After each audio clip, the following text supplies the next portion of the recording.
Hi guys, Mike Fellman here again, and we're going to continue with our lessons on openings, just general principles of how to play the opening, what both sides are aiming for. So just to recap, white is fighting with his extra move to get slightly better control of the center, and black is fighting to get an equal footing in the center with giving up as few concessions as possible. So we're going to look again at e4. And now, rather than playing e5, which is one valid approach for black to try to compete in the center, we're going to look at a very popular move called the Sicilian defense and c5. Okay, so what's the idea with c5? Well, if we recall this e4, e5 stuff, we talked about why f4 is not good and why white can't really ever hope to achieve this without allowing black to counterattack with his break. So that was in the first video. We said, well, we want to remove this pawn, all right, for white to prove an opening advantage. We want to remove, white wants to remove the e5 pawn. I recommended the very principled Scotch opening. I think white's a little better, but black's still fighting. So okay, so what's the idea with this c5 move? Well, okay, so now c5, what's that do? Well, it also competes for some dark squares in the middle.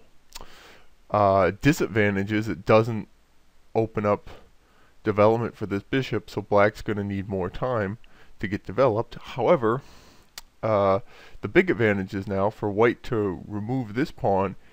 Well, he can play b4, b4, a3, ba3, and now he's down a pawn, and black, without sufficient compensation, this is called the wing gambit. So his two main pawn breaks would be b4, which you can't really achieve, as we talked about, and d4. But if he plays d4 to remove our c pawn, now he's trading his center pawn for a flank pawn, right? And so now black has more center pawns. Now, as compensation, white has much freer and quicker development. And we'll try to take that to an advantage, and also does have slightly more space in the center, even though he has fewer center pawns, because black can't exactly play d5. e5 is not really possible yet either. So this is an interesting idea by black. So he's trading specifically time to get an extra center pawn. So e4, knight f3. And so we're going to play d4 anyway and remove this pawn, because again b4 doesn't work. And if we try to prepare it with like a3 or something, I think black can go ahead and play something like d5. And now we have kind of a Scandinavian defense, and it's unclear that this move is relevant at all, while c5 controls this important d4 square, so white can't play d4 himself. So black's totally equal. And so again, we're seeing how dawdling and trying to prepare a break ends up kind of backfiring for white, as it did with some lines in the e4, e5 stuff, where if white dawdled with, say, bishop c4, knight c3, black would get his own breaks in, and white would have nothing to do. So knight f3, now it doesn't attack a pawn, but it does prepare d4, and now on d5, ed5, queen d5, this knight f3 move is quite relevant in the Scandinavian, and c5 might be premature. Specifically, I can maybe play knight c3,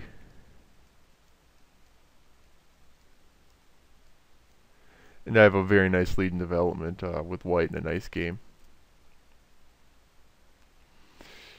So d5 is premature. Now, the main move that is played to try to prepare a break is c3. So again, my comment is the move's highly positionally desirable, and is to prepare d4. But again, we saw when white kind of dawdles around in the center, black can counterattack, and here he has two good options. So one is knight f6. So we're immediately putting the question here on knight e4, and he doesn't have the knight c3 move to defend it. d3 is passive because he wants to play d4. Bishop d3 blocks the d pawn, queen c2. It's not at all clear that the queen belongs on c2 because it doesn't support d4 anymore. So we have to advance with e5, knight d5, d4, cd4, cd4, b6, e6,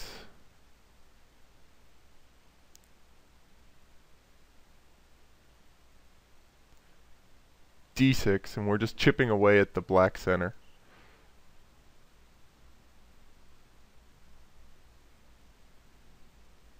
Rook c8, go after this target. And so black has a little less space in the center, but he stands well because he can attack the d and e pawns down these central files. His king is little. The bishops may inconvenience the black king a little bit, though, as compensation for white and having some weak pawn weaknesses. So it's about an equal game. So that's a very simple line. And then the other move is d5, very direct. e5. So e5, trying to just seize space, fails to knight f6, knight c6, d4, f6, and black is already undermining the white center. f4.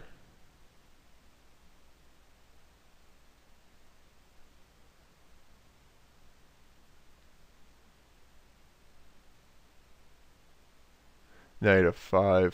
And black is clearly the aggressor here because of the d4 pawn is weak and can apply more pressure with queen b6.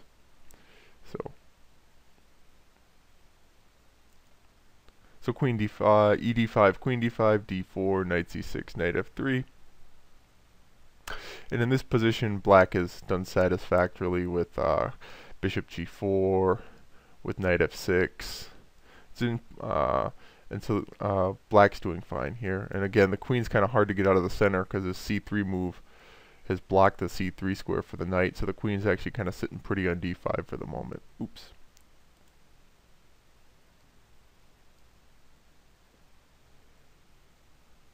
So it's important that when he plays a move like c3, trying to just take over the center, we need to counterattack right away. So a move like knight c6, which doesn't really do anything to counterattack the white center, he can just play d4, cd4, cd4, and he has his ideal pawn center and is doing fine. So 2d6, after knight f3, 2d6, d4, and we're playing it anyway, because again, preparatory moves like c3 don't work because knight f6, and we need to remove the c pawn, which is black's main outpost in the strong point in the center, controlling d4. So we have to get about, if we want to have any advantage white, we need to remove that. So d4, cd4, knight d4, knight f6, attacking here, knight c3, and now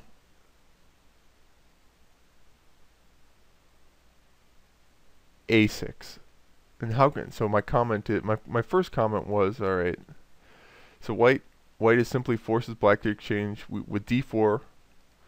White simply forced black to exchange the pawn on c5, which is the basis of his central control, but at the cost of trading his d pawn for black's c pawn. White will count on his slight space advantage and several tempi lead in development to prove an advantage. Indeed, white has won many wonderful attacking games from this position. However, the fact that black successfully defends or even uses his extra center pawn to take over the position nearly as often means that black has his chances too. Finally, the fact that nearly every top GM has some version of the Sicilian defense as part of his repertoire is a testament to the soundness of black's position. So this is, again, from the last video and maybe what you've heard earlier, when you're beginning chess and beginning open, is get your pieces out as quickly as possible. Well, here we're seeing a different approach where we're getting an extra center pawn, or use a center pawns to defend ourselves. A6 exclam.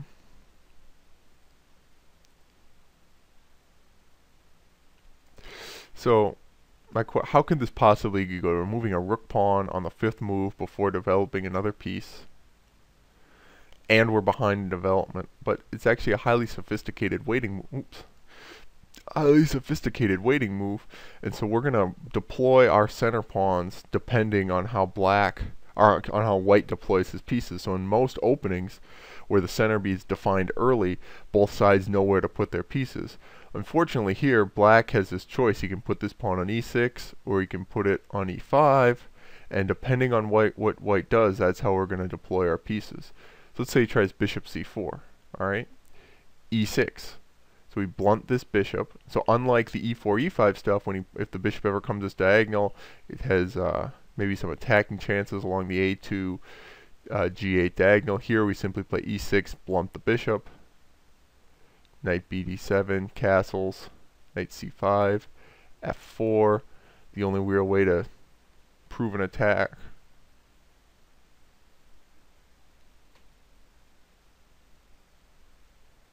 Knight f6 exclam. Knight fd7 is equal. Queen h5. If he plays a slow move like bishop f4, we can play knight f8 exclam. Oops. King h1, knight g6, castles. And black's doing fine here. This pawn's weak. We can play b5 and bishop b7 at some point, or just bishop d7. Black's doing great. So queen h5 is really the only move, but then knight f6. We hit this knight at the same time. ef6 fails, just a queen d4 check and bishop f6. And so the queen has to come back to d1. And we just play back. And it's an equal game. And so again, we were able to use these center pawns to totally blunt the white pieces. So see, this knight can't move forward into d5 because of the e6 pawn. This knight and this bishop are all blocked up. So again, how this knight cannot get in. The knight's blocked out. So we're seeing the virtues of this a6 move. It's blocking both the knights out of b5. Bishop can't get in. So again, how we deploy our center pawns depends on the setup that black chooses. So let's say he doesn't play bishop c4. Bishop e2, e5 exclam. So now white has committed this bishop to e2 and not put it on c4. We can go ahead and advance our pawn 2 squares and drive the knight out of the center. Knight b3. Those castles, bishop e6, bishop e3, bishop e6. We take the diagonal for ourselves. f4, queen c7, f5, bishop c4, b5. Black's fine. The backwards d pawn can't really be attacked by a mounted piece. And white's threatening to build up pressure on this e pawn with, say, b4 or queen c6, knight bd7 to c5 or to b6, and maybe play d5 ourselves. So black's doing very well. And again, we deployed our center pawns here and here because the bishop didn't come to c4.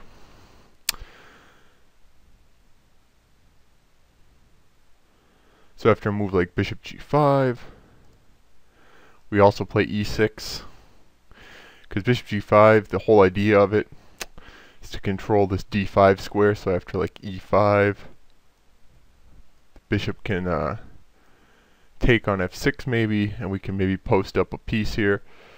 So we just play e6. Control the d5 square with a pawn, and now this move doesn't make much sense. So there's many moves here. Knight bd7 is one of them. Bishop e7 is one of them. Queen c7. And again, we're just going to use these center pawns to hold the black pieces at bay. This knight has nowhere to come into. Neither does this knight.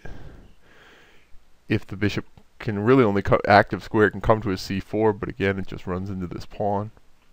And the bishop is pinning the knight, but it's, not really doing anything too bad, because this knight can't come to d5 anywhere to exploit the pin, because again, we put our pawn on e6.